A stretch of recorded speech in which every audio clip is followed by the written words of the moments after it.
It's a new week, which means a new Bad Game Summer Edition. Submitted for your disapproval today is a game called Blood Knights, a game featuring vampires and is so campy and cheesy that if it were made into a movie, it would easily make it to Joe Bob Briggs' Monster Vision or Mystery Science Theater 3000. Now I'm going to say ahead of time that this is probably the best game on the list so far. I was expecting something like Quantum Theory, a pretty crappy game that I played for Bad Game Summer 2021, and while this does have some similarities that I'll go over, the game has so many hilariously bad moments that I couldn't help but like it by the end. The game takes place in this world where vampires and humans are at war. It looks like the Middle Ages, but I don't think it ever actually confirms the year or anything. You play this guy named Jeremy, who's leading his squad to get an item called the Blood Seal, a magic MacGuffin that can help turn the tide in the war. Along with Jeremy is a priest named Bartholomew who magically binds Jeremy to this hot vampire chick named Alyssa for extra help. To nobody's surprise, Jeremy gets turned into a vampire in the first section of the game, and then he and Alyssa work together to kill off other vampires and go after the Blood Seal. They alternate between bickering and getting along, kind of like an unintentional buddy comedy. Your priest was right. Taking the Blood Seal did destroy the balance. Do you think we traveled thousands of miles and fought like crazy just for some fame and gold? Damn no. We knew that the seal must be kept safe. Thanks for ruining Earth, vampire. Hell! Where are these creatures coming from? Servants of our alchemists. It's amazing how little you know about our powers. Oh, bitch! The game has so many contradictions and plot holes that you can't help but laugh at the dialogue that's trying to explain everything that's going on. Like, for example, the humans treat vampires like they're these evil monsters, but then when Jeremy himself gets turned, he doesn't really change in personality or anything all that much other than getting vampire powers. The humans treat him like he's become this monster. You tried to kill me, and now beg for help? How pathetic. I almost forgot that you were one of them now. Expect no mercy. But through the whole course of the game, he still just wants to kill vampires.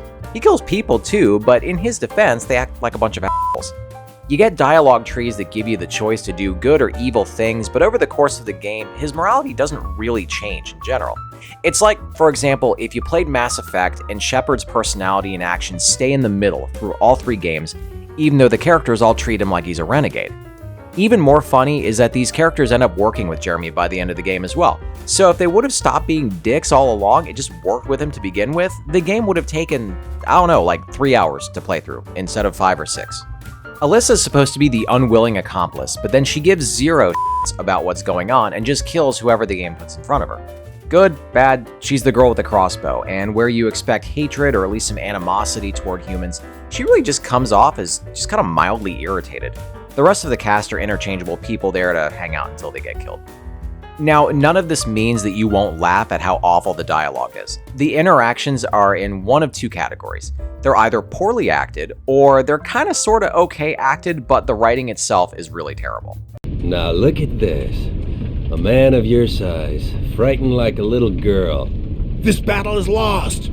Let's run. There's still time. If they take the Blood Seal, there will be no place to run to. Damn it, let's get on with it then. Where's Sir Andre gone? Look, is that an arrow made of body parts? You had your chance. I won't let you fail again. Oh, why am I talking to you anyway? It's not that you're still human. Being a vampire is not as I thought it would be, old friend. Oh, did you just say something nice about us? Not about you, and just about me. That'll do for now. The gameplay itself actually isn't that bad. It's fast-paced, easy to learn, and bloody. And you have this isometric kind of camera view. You'll recognize it from playing Diablo games. You have one attack, 2 special attacks, and a vampire ability, and that's it.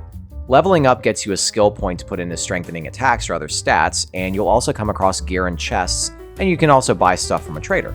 You'll never find stuff that isn't an upgrade to what you currently have on though, so basically you just equip anything that you find while you're playing the game. The last time I found a gear and leveling system this linear was probably playing Silver on the Dreamcast. Jeremy's your melee guy and Alyssa is your ranged attacker. I figured out within the first 20 minutes of the game that you'll kill most of the enemies in this by just shooting them from across the screen with Alyssa, and then if they somehow get close to you, you can basically finish them off with her or have Jeremy take care of them with his full health bar. You can stand on a platform or cliff and snipe everybody with Alyssa, or you can stand far enough away that the AI gets confused and starts having seizures while you continue shooting it. Bosses are slightly trickier in that they'll follow you around a room, so you basically just circle strafe them while firing. As far as vampire powers, both can suck the blood of your enemies, and one character can push objects telekinetically while the other can pull objects. Why neither of them can do both is beyond me. In between a lot of fights, you'll come across random people impaled on spears whose blood you can drain out of them also. Useful, yes, but I found myself wondering how any of these people ended up stuck on these to begin with. The graphics are okay. The vampire chicks are kinda hot, and you can see that the developers put the most effort into creating them. The animation is really stiff though, and that combined with the voice acting makes everything even funnier.